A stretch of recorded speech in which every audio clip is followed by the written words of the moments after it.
Bu, kalau sistemnya masih begini, pasti muncul lagi.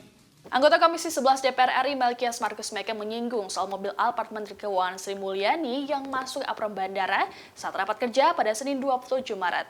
Pernyataan ini disampaikan lantaran saat ini instansi yang dipimpin oleh Sri Mulyani tengah mendapat sorotan tajam soal transaksi janggal.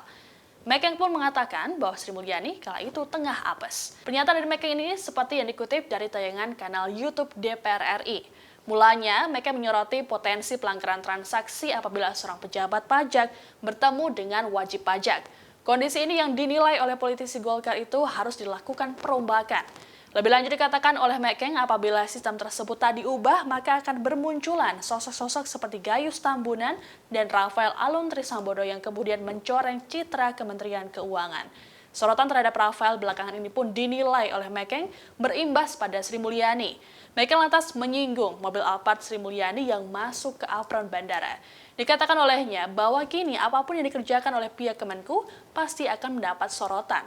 Mekeng pun menggunakan istilah apes untuk Sri Mulyani terkait dengan mobil Alphard tersebut. Meski begitu, Mekeng meyakini bahwa Sri Mulyani masih memiliki integritas. Adapun terkait dengan mobil Alphard Sri Mulyani tersebut telah ditanggapi oleh pihak bandara. Pihak Bandara Soekarno-Hatta menyatakan bahwa ada kegiatan keprotokolan dalam penanganan VIP yang dijalankan oleh instansi-instansi terkait di bandara yang dikelola oleh perseroan. Yang saya sedihnya karena apa? Karena di sini yang mafianya ada di dalam pajak itu. Saya tidak mengatakan semua dirjen pajak ya. Oknum-oknum ini. Oknum-oknum berpura-pura sebagai fiskus, tapi sebetulnya mental mafia. Ini yang merusak bangsa ini. Khususnya merusak Departemen Keuangan yang memalukan kita semua. Ini sudah pasti menjadi pembicaraan di internasional. Di internasional bahwa bangsa ini masih ada fiskus yang model begini. Dan ini masih setelah kasus RAT ini bukan berarti sudah tidak ada, masih ada. Mungkin levelnya yang level di bawahnya RAT. RAT ini kan eselon 3. Di bawah eselon ini pun masih banyak yang berkeliaran, yang kerjanya mengancam-ngancam pengusaha, dan ujung-ujungnya memeras. Ini yang sebetulnya yang harus diselesaikan, Bu Menteri. Kita masih menggunakan metode man to man, orang ketemu orang. Ini penyakitnya.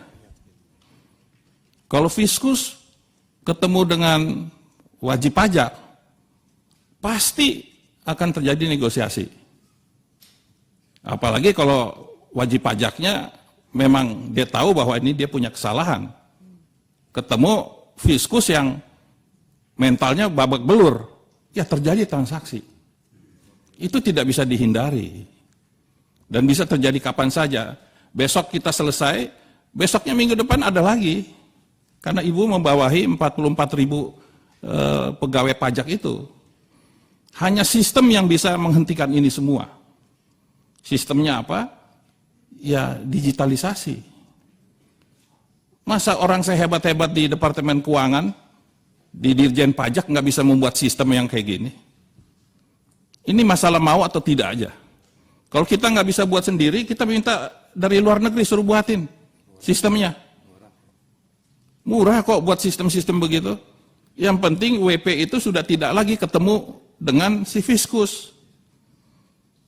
Itu nanti kalau udah nggak jadi menteri, Ibu, kalau sistemnya masih begini, pasti muncul lagi.